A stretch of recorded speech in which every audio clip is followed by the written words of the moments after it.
पर्यावरण संरक्षण अधिनियम 1986 भारत का एक महत्वपूर्ण कानून है। इसमें कुछ महत्वपूर्ण शब्दों की परिभाषा दी गई है ताकि कानून को सही ढंग से समझा और लागू किया जा सके। ये शब्द बहुत सरल भाषा में इस प्रकार हैं। 1. पर्यावरण एनवायरनमेंट। पर्यावरण का अर्थ है हमारे चारों ओर मौजूद सभी चीजें जैसे वायु, जल, भूमि, पेड़ पौधे, पशु पक्षी, सूक्ष्मजीव, मनुष्य और उनकी आपसी संबंध व्यवस्था। यदि इनमें से किसी एक को नुकसान होता है तो उसका प्रभाव बाकी सभी पर पड़ता है। 2. पर्यावरण प्रदूषण एनवायरमेंटल पोल्यूशन। जब हवा, पानी या जमीन में हानिकारक पदार्थ मिल जाते हैं और वे मनुष्य, पशु पक्षियों तथा प्रकृति को नुकसान पहुंचाते हैं तो इसे पर्यावरण प्रदूषण कहते हैं। जैसे फैक्ट्री का धुआं, गंदा पानी नदी में छोड़ना या प्लास्टिक का कचरा फैलाना।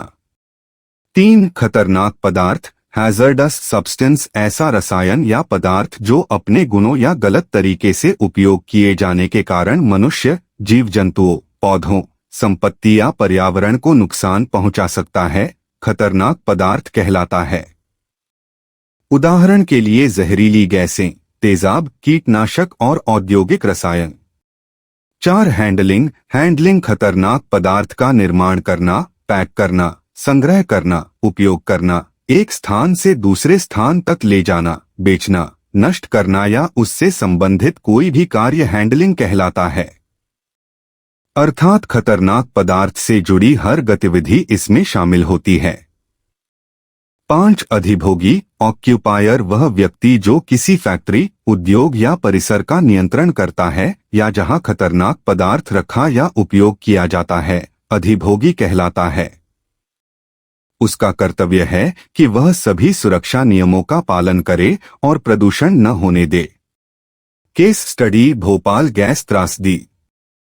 2-3 दिसंबर 1984 की रात भोपाल की यूनियन कार्बाइड फैक्ट्री से जहरीली मिथाइल आइसोसाइनेट माइक गैस का रिसाव हुआ। इस घटना में हवा, जमीन, पानी, मनुष्य, पशु और पौधे सभी प्रभावित हुए, इसलिए पूरा पर्यावरण प्रभावित हुआ। जहरीली गैस के फैलने से पर्यावरण प्रदूषण हुआ। माइक गैस एक खतरनाक पदार्थ थी। फैक्ट्री इस गैस का निर्माण और भंडारण कर रही थी, इसलिए वह उसका हैंडलिंग कर रही थी। फैक्ट्री का मालिक और प्रबंधन अधिभोगी थे, जिनकी जिम्मेदारी सुरक्षा सुनिश्चित करना थी। लापरवाही के कारण हजारों लोगों की मृत्यु हुई और लाखों लोग बीमार हुए। इस घटना के बाद पर्यावरण संरक्षण अधिनियम 1986 बनाया गया। इससे यह सीख मिलती है कि खतरनाक पदार्थों का अत्यंत सावधानी से उपयोग करना चाहिए और उद्योगों को सभी सुरक्षा नियमों का पालन करना चाहिए। निष्कर्ष: पर्यावरण संरक्षण अधिनियम 1986 में दी गई ये परिभाषाएं पर्यावरण की सुरक्षा के लिए बहुत महत्वपूर्ण हैं। पर्यावरण हमारे जीवन का आधार है, प्रदूषण उससे होने वाला नुकसान है, खतरनाक पदार्थ विशेष सावधानी की मांग करते हैं, हैंडलिंग उनसे जुड़ी सभी गतिविधियों को दर्शाती है और अधिभोगी उन गतिविधियों के लिए कानूनी रूप से जिम्मेदार होता है। इन शब्दों की सही समझ से हम पर्यावरण की रक्षा कर सकते हैं और आने वाली पीढ़ियों के लिए स्वच्छ एवं सुरक्षित वातावरण बना सकते हैं।